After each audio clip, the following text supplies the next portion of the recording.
Roma chapter 10 verse 5. Ang kaligtasan ay para sa lahat. Ganito ang isinulat ni Moises tungkol sa pagiging matuwid batay sa kautusan. Ang tumutupad sa kautusan ay mabubuhay ayon dito. Ngunit ganito naman ang sinasabi tungkol sa pagiging matuwid batay sa pananampalataya. Huwag mong sabihin sa iyong sarili, sino ang aakyat sa langit upang babain ni Kristo. Huwag mo rin sasabihin, sino ang baba sa kailaliman upang muling buhay ni Kristo. Sapagkat ganito ang sinabi, malapit ito, minsayang nasa iyong bibig at nasa iyong puso. Ang tinutukoy dito ay ang salitang ipinapangaral namin tungkol sa pananampalataya. Kung ipahayag ng iyong bibig na si Jesus ay Panginoon at buong puso kang sumasampalataya na siya ay muling binuhay ng Diyos, maliligtas ka sapagkat sumasampalataya ang tao sa pamamagitan ng kanyang puso at sa gayon ay tinuturing na matuwid ang Diyos. Nagpapahayag naman siya sa pamamagitan ng kanyang bibig at sa gayon ay maligtas.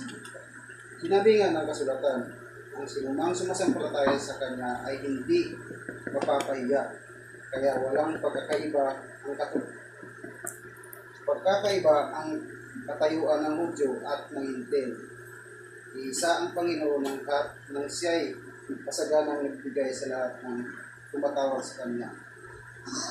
Dahil sinabi sa kasulatan, maliligtas ang lahat ng tumawag sa pangalan ng Panginoon. Paano naman sila tatawag sa kanya kung hindi sila sumasampalataya? Paano sila sumasampalataya kung wala pa silang mapakinggan tungkol sa kanya? Paano naman sila makakapakinig kung walang nangangaral sa kanila? At paano makapangaral ang sinumang kung hindi siya ay sinugo tulad ng nasusulat? Ukay gandang pagmasdan ang pagdating ng mga kadala ng magandang balita. Ngunit hindi lahat ay sumunod sa magandang balita gaya ng sinulat ni Isaias. So, yung sa akin kung pa rin hindi ko rin sa namin binasa natin para napag-ibig mo ba? Sinabi dito na paano naman sila tatawag sa kanya kung hindi sila sumasampalataya? Paano sila sumasampalataya kung wala pa sila napakinggan tungkol sa kanya? Paano naman sila mapakinig kung wala namang nangangaral sa kanila? So, yun nga. Sa atin talaga na bilang mananampalataya. Kung anong edad tayo naman tatawagin ng Panginoon, yun ay kalungkan ng Panginoon. Wala tayong wala na tayong excuse sa buhay natin kung tayo mismo talaga gamitin ng Panginoon. Kaya yun yung naging purpose natin sa buhay natin. Kaya ako naman, alam din naman natin na natutuklasan din naman natin yung katotohanan at daan na katotohanan para sa kabuti ng ating buhay sa kagalakan. Wala naman tayo ibang Diyos na masahan. Ang tunay na Diyos na yung sinasamba natin na pinapanampalataya. Kaya wala tayong ibang kabilang. Bigyan mo tayo ng pag-uban ng Panginoon na kaya naman magaganap sa buhay natin. Ganun tayo nandun. So, dito sa scripture na binasa natin, sa title ng binasa natin, paliwanag ko ba? Sa title ng binasa natin. Ano pa rin to? Sinulat pa rin to ni Apostol Pablo sa ito yung sa title natin, ang kaligtasan ay para sa lahat. So, alam naman natin talaga dito na ang kaligtasan is maging sa buhay ni Apostol Pablo, ang kaligtasan is hindi lang talaga para sa isang tao lang. Kagaya nito, sinabi ang kaligtasan ay para sa lahat. Para talaga to sa lahat. Pero, yun nga, tayong lahat ay may karapatan tayo na maligtas. Depende din ito sa pagsunod natin at sa pananampalataya natin sa buhay natin, pati sa puso natin. Sa 5, narito ang isinulat ng misis tungkol sa pagiging matuwid batay sa kautusan. Ang tumutupad sa kautusan ay mabubuhay ayon dito. Diba? Mapapansin natin o mabalikan natin yung mga sa kwento ng buhay nila Moises kung paano siya tinawag ng Panginoon bilang mahala bilang maglabas sa mga Israelita na naging alipin sa mga Egyptio para dalhin sa lupang sa lupang pangako. So, dito natin makikita kung paano sila magiging matuwid batay sa kautusan ng pagpapara. At pagtupad nila sa kautusan ay bubuhay ayon dito. So, sa 6. Ngunit ganito naman ang sinabi tungkol sa pagiging matuwid batay sa pananampalataya. So, hindi pala ang pagiging matuwid natin is hindi ito makukuha din sa natin. Pagka maganda ang ginawa natin o turo ng ating mga kaibigan o kapwa-tao, ito ay makukuha lang din natin sa kalooban din ng Panginoon o sa ating pananampalataya. Huwag mong sabihin sa iyong sarili, sino ang aakyat sa langit upang babain si Kristo. Huwag mo rin sabihin, sino ang bababa sa kailaliman upang muling buhayin si Kristo. So, sa sarili natin, sa Diyos na sinasamba natin, naniwala tayo na tayo is kagaya ng mga Hudyo, at sa mga Hintil, isa lang naman ang Diyos ang kanilang pinaniwalaan. Ngayon, tayo sa ngayon na namuhay tayo. Kumbaga, hindi tayo nanampalataya doon sa mga bagay na hindi na tayo nanampalataya doon sa bagay na nakikita natin. Nanampalataya tayo dahil doon sa mga bagay na nakikita natin. Kaya, yung paniniwala natin is may Diyos na nagkatawang tao ay namatay, napapako sa krus at muling nabuhay. Ito yung Diyos na sinasamba natin. At naniniwala tayo na may Diyos na mabubuhay. Kaya hindi tayo makapagsabi sa sarili natin. Ikaw ba?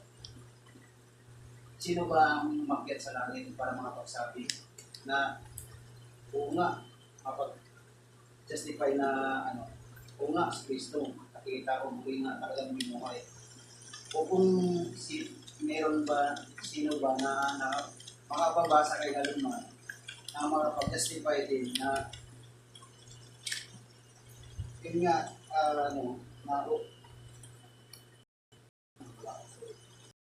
upang mapagpahayag na muling buhay si Kristo. Na muling natin, paano talaga natin malalaman kung ang sagot ng ating mga katanungan is kung sa sarili natin na katanungan lang talaga, kung wala talagang Bible sa buhay, wala tayo buhay natin. Kaya ito rin kasi aklat din ng buhay natin, guide ng buhay natin. Habang naaral natin to, naaral natin to, parang inaaral din, mismo tayo din nagbabasa, parang inaaral din yung sarili natin. Kasi yung tinaturo dito is ang tinaturo dito is yung parang kinukulit tayo sa buhay natin. Nalaman natin dito kung tama ba yung minahanap natin o saan tayo nagkakamali. Kaya ito yung pinakagalista na sa buhay natin. Minsan, mababasa natin na tayo mismo nagbabasa sa halip na aralin natin siya. Yun pala, ang buhay natin ang tinatamaan, parang inaaral yung buhay natin. Kaya, doon din natin mapapansin na napakadabis din talaga ng Bible talaga. Kasi, maging sa buhay kong pag parang hindi siya yung talaga. Siya talaga yung yung may mga katanungan tayo sa sarili natin na hanap tayo ng sagot. Bible lang talaga hanap siya talaga siya. Pinakadabis talaga. May guide talaga tayo sa buhay.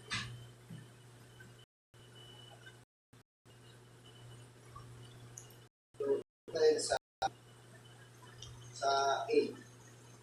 Sapagkat ganito, ang sinabi, malapit sa iyo ang mensahe nasa iyong bibig at nasa iyong puso. Ang tinutukoy dito, ang salitang ipinangaral namin itong pananampalataya. So, di ba? Mababasa natin dito. Kumbaga, wala na tayong dapat questionin sa sarili natin kung saan nagagaling yung pananampalataya. Nagagaling Diyos natin kung bakit siya muling nabuhay. Kumbaga, nandun na mismo nagagaling sa bibig natin o nandun na mismo nagagaling sa puso natin kung paano yung daan, paano natin, paano tayo mananampalataya sa Panginoon. So, walang mga pagsabi sa atin.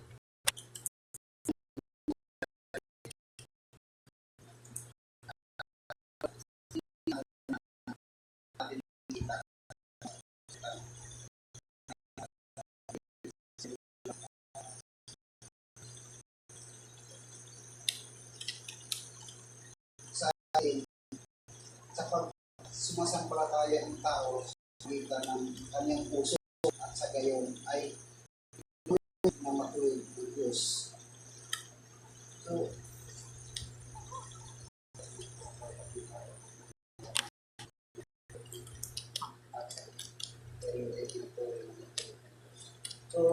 dito makikita yung natin. Anong number yan daw? Tempo ma'am. Yung saan natin makikita yung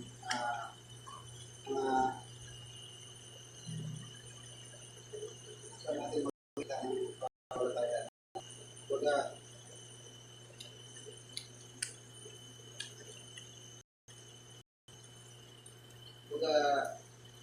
Ay kung saan natin makikita yung pananampalataya ng isang tao.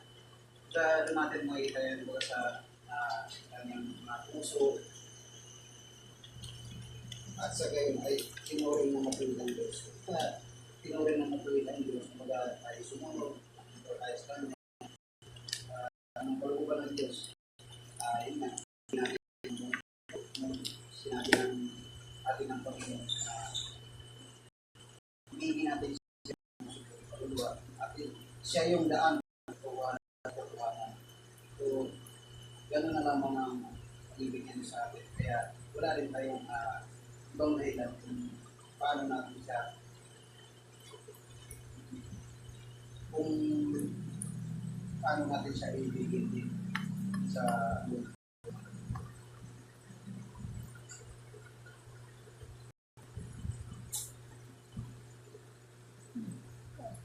Tuloy? Ano? Mahaba. Ano lang? Pulutin mo lang yung highlights na. Sa sinabi nga ng kasulatan, susunod sa kanya ay hindi mapapahiya. Hindi tayo sa ating pananampalataya, kumbaga hindi tayo mapapahiya o hindi tayo magiging. Dahil ang pangako ng Diyos sa atin is hindi papunta ito sa kabiguan ng mga pangako ng Panginoon sa atin. Hindi ang pangako ng Panginoon ay kung tayo ay inibig natin ng buong puso, kung kaluluwa ang Panginoon, makakamtan natin ang lahat ng mga pangako ng Panginoon. Yung pangako ng Panginoon is buhay na walang hanggan. Magkakaroon tayo ng kalalaman sa puso. So, Sa 12, kahit walang pagkakaiba ang katayuan ng Hudyo at ng mga Hentil, isa ang Panginoon ng lahat at siya'y masaganang nagbibigay sa lahat ng tumatawag sa Kanya. So, yun nga, hindi sa unang lagi natin narin, unang babasa, is yung mga Hentil talaga is magkaan talaga yung parang ang mga Hentil is parang tinuturing na marumi ng mga Hudyo. Kaya sila, parang pinandidirihan sila na makalapit sa mga Hudyo kasi yun yung tinuturing silang marumi. Pero sinabi ng Panginoon, kagandahan loob ng Panginoon, pinag-isa yung ang Diyos ng mga Hentil at mga Hudyo. Yun ay isang Diyos lamang. Kaya yung Panginoon ng lahat ng siya'y isa ang Panginoon ng lahat at siya'y sagana ng ibigay ng lahat ng tumawag sa Kanya. So, mapahintil ka man, mapahugyo ka man. If, kung ikaw talaga ay sumunod ka sa batay ng mga Panginoon, ang kaligtasan is wala na sa hugyo, wala sa yan sa tao. Tao sunod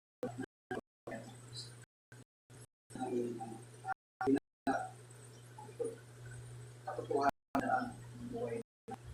So, 13,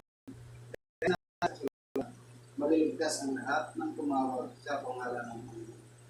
So, kung mapapansin dito natin sa binasa natin, dahil sa sinabi sa kasulatan, maliligtas ang lahat ng tumatawag sa pangalan. Natin, tumawag tayo ng Panginoon.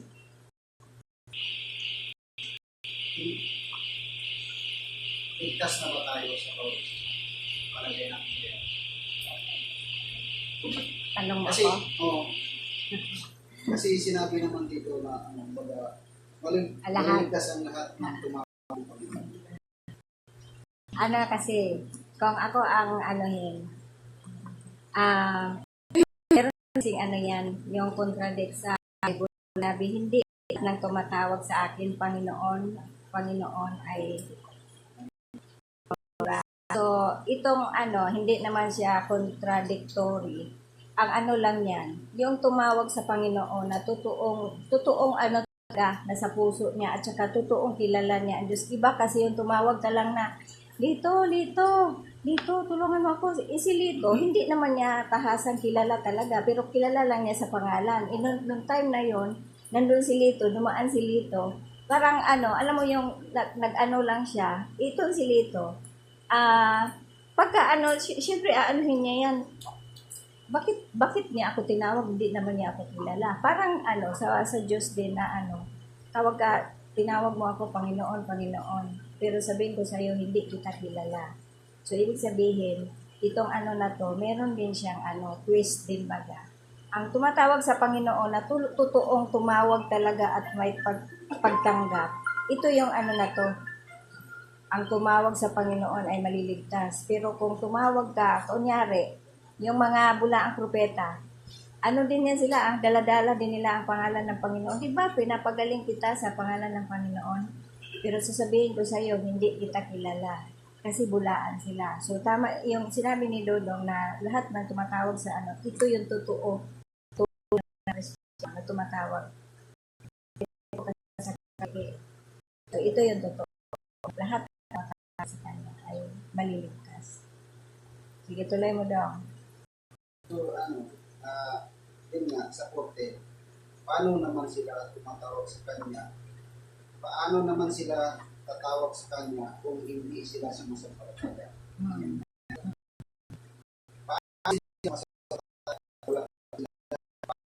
Oo. Hmm.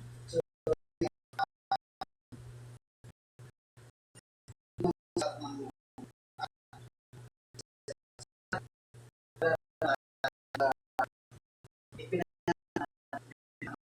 kumbaga, hindi pa natin ito natutuklasan. Hindi pa natin ito alam. Kaya, talaga ng buhay natin. Kung ano yung pinaniwala, magkakaroon din tayo ng hindi natin kung tama yung pinaniwalaan natin o pinanampalataya. Kung siya ba'y talagang tunay na Diyos o malit na Diyos. Kasi katotohanan talaga is nandiyan ko lang talaga sa Bible. Mababasa natin. Maging sino man yung mga pagpahayag sa mga salita na ito is doon natin din malaman. Mapagpasa natin ito. So tayo din, baga maging ma-apply din natin sa kanya. Kagaya din ng mga sinasabi ni Pastor Capo. Baga, yung bilang isang buhay Kristiyano, baga, kailangan din natin ng pamumuhay din natin. Baga, hindi lahat ng nagsisimba o hindi lahat ng nakikinig o nagsisimba na yung sila talagang naniniwala lang sila. Kasi yung baga sila, yung iba naman, nakikinig lang doon batay sa sinasabi ng pastor. Pero, yun nga yung magandang loob sa akin ng Panginoon dahil may tayo sa buhay na may Bible tayo. Kaya, dito talaga natin kung tama ba yun ako? Tama ba yung mga sinasabi? Ay sabi dito sa atin ko, paanong makapangaral ang sinuman kung hindi siya sinuman? Ayun nga. Tayo sa buhay namin, hindi lang hindi na siguro tayo makatanggi kung tayo mismo siwala sa kanyang mga salita. Di kaya gagamitin tayo ng Panginoon kaya yung mga natin na hindi parang nananampalataya. Wala rin tayong kailan para tumanggi at anong malobat sa kaya yung alam naman natin sa rin wala nang muli tayo bilang kasalanan o alin. So sana kung natin huwag tayong manawa sa pagbabasa ng Bible, pakikinig na salita ng Diyos. Tapos ito yung ito yung nagbibigay sa atin ng guide sa buhay natin. May mga kapakailanman tayo na hindi pa nakakilala. Hindi lang kung hindi man kahit hindi natin ilalaman sa kanila may sa paparating sa kanila.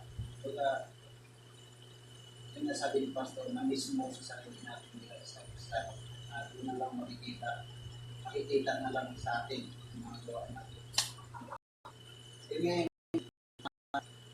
sana yun nga yung sabi ko sa sarili ko sana kasi minsan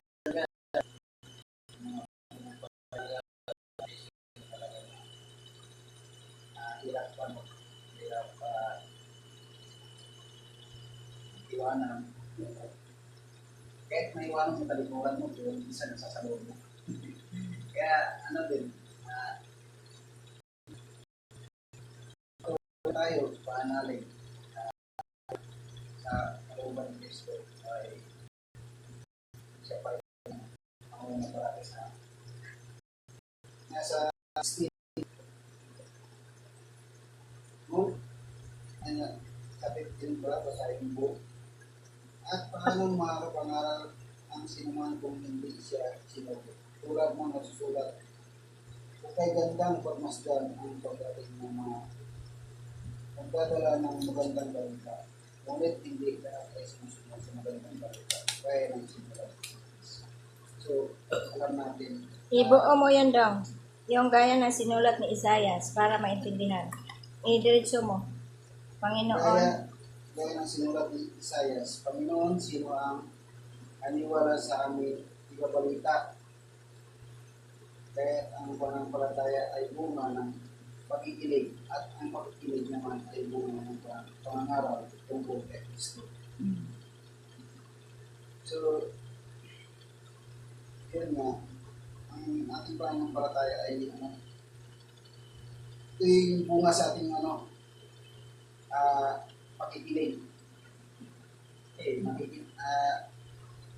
Maaari ding maaari ding napakinggan mo ito sa TV, tapos nataniman ka ng parang nataniman ka ng pakikinig mo lang, nataniman ka ng ng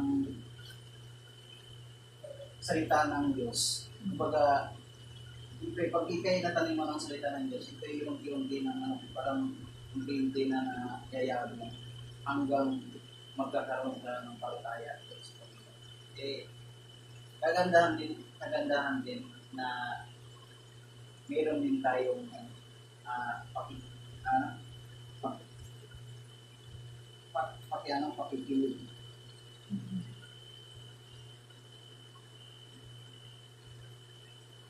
Subalit ang tanong ko ay ganito, hindi kaya sila nakapakinig? Oo, sila ay nakapakinig sapagkat nasusulat abot sa lahat ng dako ang kanilang hinig. Diretso na yan dong. Iisang paksa na lang yan. Hanggang sa, oo, sa matapos. Ha? Oo, ganun talaga yan. Hindi, diretso isang lang yan eh. Hindi siya magkakaroon. Oo. Ang sige. Ang sinabi nila na nakarating hanggang sa dulo ng daigdig. So, yun nga, Diretso mo na sa 19. Buo mo na sa kabuuan. Makuha mo Kasi yun. kung tanong na yan eh. simula sa 18. Subalit ang tanong ko ay ganito, hindi kaya sila nakapakinig? Sila ay nakakapakinig sapagkat nasusunod sa lahat ng dako ang kanilang hilig. Ang sinasabi nila hanggang sa dulo ng daigdig. Ito pa ang isa kong tanong. Hindi kaya nakaunawa ang bansang Israel?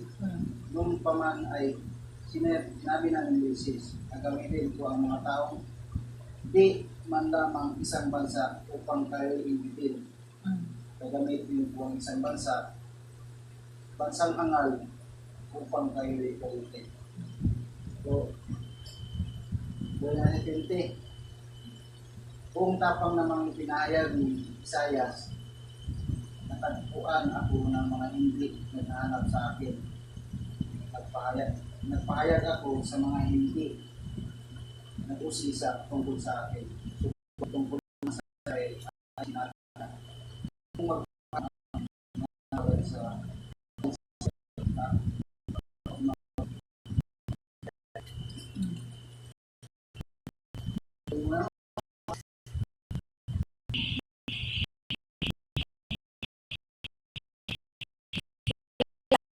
Ito, hindi kaya sila nakapakinig o sila'y nakakapakinig sapagkat nasusulat, abot sa lahat ng dako ang kanilang tinig at sinasabi niya ay nakarating hanggang sa dulo ng daigdig. Ito yung ito yung, di ba kapag ka, ang salita talaga ng Diyos, yung sinasabi na kapag walang hahayo, paano nila malaman ang salita ng Diyos? Kasi sa ibang talaga, ibang daigdig, walang Biblia, wala pang nakakaalam. Ibang na wala sa salita.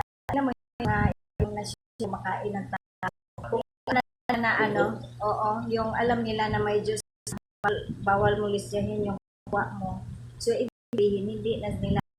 Ito yung kailangan na sabi na itong na to, itong month na to, month ng taga-CCF, ibig sabihin kung sino yung gustong magpagamit o kahit na tayo, hindi naman tayo, wala naman tayong kakayanan na pumunta na ibang bansa mag-mission. Sila, may sila magpadala ng tao, magpadala. Tayo naman, ito yung kung sa ating kilala man nila si Kristo pero hindi pa nga nila tinanggap. Ito yung na kailangan na din talaga nating kumilos dahil ang kaligtasan is at hand. Hindi na yun sasabihin mo na ay pa lang naman, malayo pa yun. Ito na Ibig ang salita na yung kaligtasan. Nandito na siya sa atin, pinahagi natin. Pero may mga ilan na hindi talaga pa tinatanggap yung salita ng Diyos. Ibig sabihin, tinanggap, napakinig. Sabi nga dito, sino ang kung naghahayo, wala namang nagsasabi, tayo, napaka-bless natin. Kasi tayo, halos araw-araw natin pinapakinggan yung salita ng Diyos. Halos araw-araw na binigay na pribileyo ng Diyos sa atin na magkaroon tayo ng Bible sharing sa umaga. Pa rin na yun sa bansang Nigeria na ilan yung 600 ba yung pinatay? Kasi yung talagang sila, bukal sila sa kanilang pananampalataya kay Kristo. So, napakaswerte, napaka-bless natin kung magagawin kasi tayo, malaya tayo makakapanan. Kasi hindi ito pwede pailalim. Hindi ito Biblia. Kailangan kung may man sila, yung kudigo man sila sa salita ng Diyos. Hindi sila pwedeng magdadala ng kudigo, titignan nila natin. Kaya ang ginagawa nila, nilulunok nila yung papel na para wala silang ebidensya, walang So gaano kahigpit ang sa ibang bansa at gaano tayo na binigyan tayo ng ganitong pribileyo ng Panginoon. So itong natin, nabuti din ng Diyos dahil may isang tao na gustong si Dodong kanina sinabihan ko kahapon or ituloy ko para na lang. Ito pa ang aking isang tanong, hindi kaya nakakaunawa ang bansang Israel? Noon pa man ay sinabi na ni Moises, gamitin ko ang taong di man lamang isang bansa upang iinggitin ko ang isang bansa upang kayo'y galitin. Buong tapang namang ipinahayag ni Isaias na natagpuan ako ng mga naghahayag ako sa mga hindi nag-uusisa tungkol sa akin. Subalit, tungkol naman sa Israel niya, kung akong Israel at mapakimag sa Israel. Ito yung kung bakit talagang Diyos na gumagawa ng propeta. Kasi ang Diyos talaga, napakabanal niya at saka yung kalulhatian niya, hindi pwedeng mangusap siya sa atin ba? Kasi di ba yung wag mo akong tignan, sabi pa niya, kasi mamamatay ka. So ibig sabihin, wala pang nakakita. So, anyo lang ng Diyos, kung sabihin nakita na ang mukha, hindi kaya ng tao, mamamatay ang tao pag tinignan. So kaya gumamit ang sa manalit sabi, gumamit ang Diyos ng isang propeta. Ang ginawa ng Diyos dati, nangusap as in audible lang, parang nangusap talaga ang narinig, hindi siya pag-usap, harapan. Ito, pagka kasi nakita kasi ng Diyos dati na, di ba sabi dito, naghihimagsik, mapaghimagsik na bayan, mga Swail ang sinasabi. Ito kasi bayan na ito, kung saan siya ang minahal ng Diyos, siya naman ito nagiging Swail, siya naman itong gumagawa ng Diyos-Diyusan. So, ang nila, yung sinabi na corrupted heart, na corrupt na yung puso nila kasi nag-aantay sila during the time na naglakbay sila, naghahanap sila, yung nila, mapagreklamo yung puso nila, ano ba yan? Niyo ako dito, buti pa doon, nakakakain kami ng karne. Tingnan mo tuloy, ang pinakain natin, mana lang, mana araw-araw. So, nandoon yung nakita ng Diyos kung paano hindi maalis sa tayo minsan ay nako, libintador na naman ang ulam ko kahapon, pako, ngayon libintador, parang na lang, wala ka nang makita ba na bagat yung minsan sa atin biro-biro na libintador na naman ang ulam mo. Oo, kahapon pako, ngayon libintador na naman. Yung pako, yun, yung tuyong dilis. Yan yung sinasabing pako. Ngayon yung libintador, yun yung dilata na So ganito ka ang tao na hindi ba natin alam na si pako at saka libintador, blessing din yan. Lamang sikmura, bakit hindi natin magawang pagpasalamatan? Sa halip na magpasalamat tayo na may pako tayong kinakain na yung dilis araw-araw. Hindi man araw-araw. Hindi nga tayo binigyan ng araw-araw na dilis eh. Minsan may itlog. Minsan may tuyo na Kung pa, may blessing pa kahit pa paano, may isda. Also, hindi ganon lagi ang pero normal sa isang tao na nakuha natin sa pagiging tao natin, normal talaga yung pagiging natin, yung mapagreklamo.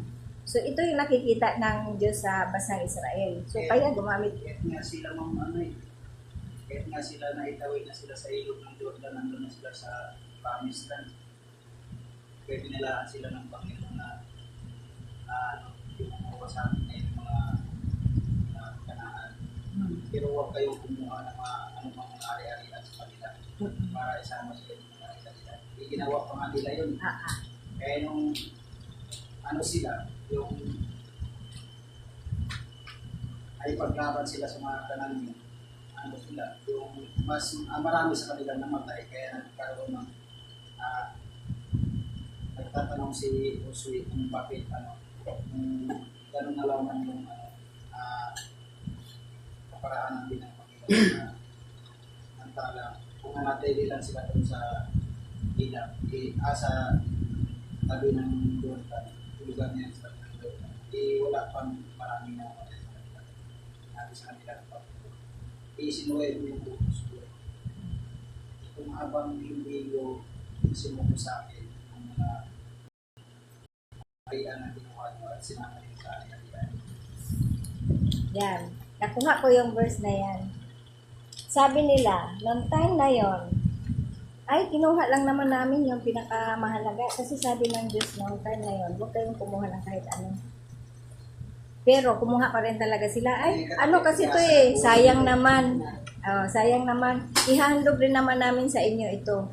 Ihandog kaya yun nabuo yung sabi na obedience is better than sacrifice. Ibig sabihin, ang pagsunod ay mas mabuti kaysa handog. Kasi hindi ka sumunod. Ang puso hindi naman talaga buti sana kung ang mo ay yung kurakutin ko to kasi ihandog ko to sa Diyos. Hindi ang nila, puso nila, hindi naman nila ihandog lahat sa Diyos yun Akala mo ba yung nakukuha nila, ihandog nila lahat sa Diyos? Kaya nakikita, alam ng Diyos yun Di bali sana kung ganun ang motibo nila sa puso nila, ay kuhanin ko to. Pero, ang talaga Diyos sa atin, ang pagsunod talaga. Hindi naman yung ni Joseph, kahit anong tanong mo sa kanya, sumunod.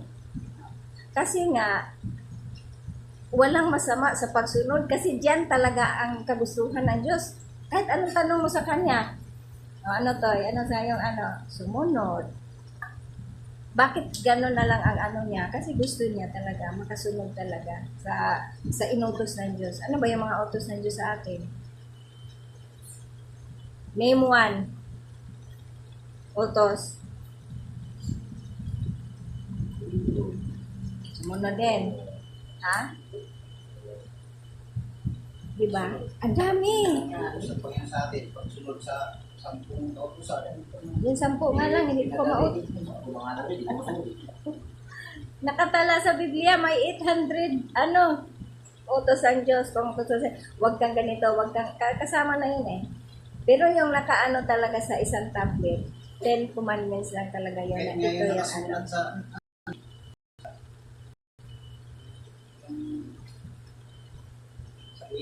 libit. Ha? na lahat talaga, no? Bawal na ganito, bawal Leviticus. Lahat talaga doon, puro bawal. Bawal. Oo. Yun. Kautosan yun. Isa sa mga maraming kautosan ng Diyos. Kaya ba natin yun? Di ba ni isa natin masunod? Kaya nag-prophesy si Prophet Isaiah. Yung mga prophecy ni Isaiah ay patungkol na kay Jesus. May darating na ganito ni man lang hindi ni isang buto, hindi man lang mabali at ni isang buto. Dahil ng time na yon, hanggat hindi mo babalian pala ang buto ng isang tao, yung nakapako sa krus, marami pala noon na kapag ipinako sa krus, binabalian ng buto. Kasi bawal naman sa kanila ibaba yung nabuhay pa. Bawal sa kanila na ilibing ng buhay pa. So, kailangan, nandun pa lang sa nakapako siya, deads na siya. Sa lahat ng mga yung mga katabi niya, buhay pa eh. So, binalian sila ng buto. Kaya sinabi niya, ni isang buto, walang mababali sa kanya. Sabi ni Prophet Isaiah. So, si Jesus lang ang pinako doon na ni isang buto, walang binali sa kanya. Intact siya, kumbaga. So, ganun yung sa atin, baka kanina, sabi ko kay Dodong, yung preacher kahapon, ang sabi niya daw sa nanay niya, kaya kininto ko kay Dodong, sabi daw niya sa nanay niya, Australian siya, bata pa lang daw siya, nag-aaral siya, sabi daw niya, gusto kong maging preacher. Tapos sabi, supportive naman daw ang nanay niya, sabi daw ng nanay niya, hindi mag-preach ka, saan? Sa kwarto mo. Ay, di naglulundag daw siya, yung puso daw niya nagagalak. Sabi daw, ay, oo nga pala, good idea. So, ang ginawa niya, lahat ng mga stop toys niya, nilalagay niya sa tabi. Tapos siya, nandito siya, bata pa siya noon. Nandito siya, nagpinipreach niya. Siya ng Biblia, pinipreach niya. So, sa madalit sabi, hanggat nakalakihan niya yung ganong na nakakapag-preach siya. Tapos, ginamit siya ng Diyos na hanggang sa nag-aral siya magiging pastor, ginamit siya. Nung ginamit na siya, as in, wala na yung kaba. Kasi na-overcome na niya eh. Dito sa pa lang, nung na yon, good start siya. Kasi, di ba kapag tumayo ka talaga sa crowd, parang kinakabahan ka. Mas nauna pa yung kaba mo eh. Di ba kapag dati nga, pag nag-Bible study, kumakabog na yung dibdib ko kasi ako na ang kasunod na tatanungin, kailangan paikot yun. So, ganon. So, na-overcome niya yung kaba niya. Hanggang sa ginamit talaga siya, yun nga sinabi niya, hanggang sa ginamit ako ng Diyos, meron akong crowd na 640,000 sa isang stadium. So, maano mo yung na yun, gaano karami yung crowd. Siguro, ganito na lang siya, doon sa stage niya, ganito na lang ang laki niya sa sobrang layo na ng iba. So, makikita na lang siya sa isang malaking monitor. So, yan ang inano ko kay Dodong. Kung siya ang ginamit, ikaw, dahil empowered ka ng na salita ng Diyos, kayang-kaya God na gamitin. At saka, tuwan-tuwa si God na gamitin yung mga imperfect people. Walang English. Ha? Walang English. Hindi, walang yun daw. Kasi pag mo yan, matutunan rin yan, pagkadating ng araw na kailangan naman talaga bilang magpapastor ka, aralin mo talaga yon. Ilang taon si Bakit si Pastor Stephen? Bisaya Tagalog siya. Si Pastor Stephen. Bisaya Tagalog yun. Bisaya Tagalog.